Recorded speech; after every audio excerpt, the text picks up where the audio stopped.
जीवन बदलने वाली गुरु की शिक्षा। Hindi motivational stories. गुरु रामस्वरूप अपने शिष्यों के साथ आश्रम के लिए भिक्षाटन पर निकले थे।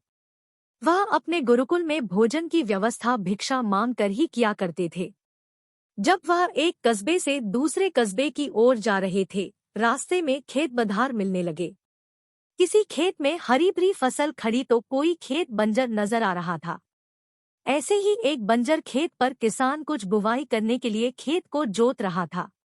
वहीं पेड़ के नीचे उसने अपना सारा सामान, पोटली आदि रखा हुआ था। गुरु रामस्वरूप के शिष्यों में एक शिष्य शरारती था। वह शरारती स्वभाव के कारण किसान की रखी हुई पोटली उठा लाया। गुरु रामस्वरूप को जब ज्ञात हुआ कि उसके शिष्य ने कुछ शरारत किया है, गुरु ने शिष्य को समझाया, पुत्र, इस प्रकार तुम उस गरीब किसान की पोटली चुराकर उसे कष्ट दे रहे हो। यह कार्य तुम्हें शोभा नहीं देता। तुम उस किसान को दुखी करके अपने ईश्वर को दुखी करोगे।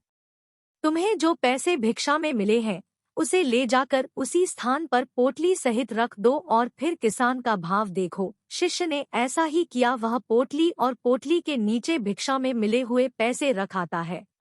गरीब किसान काफी दिनों से परेशान था। उसके घर में उसकी माता की तबीयत खराब थी। दवाई के लिए कुछ प्रबंध नहीं हो पा रहा था।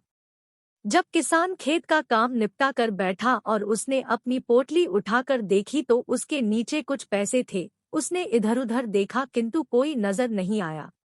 किसान पैसे लेकर बहुत खुश हुआ और ऊपर दोनों हाथ करते हुए ईश्वर को धन्यवाद करता रहा। संभवत उसके माता के लिए दवाई का प्रबंध हो गया था।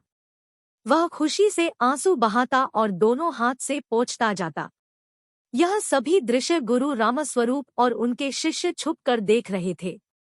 कहानी से सीख, किसी भी व्यक्ति को दुखी करने के बजाय अगर खुश करने की कोशिश की जाए तो यह खुशियां दुगनी हो जाती है। रोचक कहानी के लिए लाइक करो, फॉलो करो और प्लस सब्सक्राइब कीजिए हमारा यूट्यूब चैनल। धन्यवाद।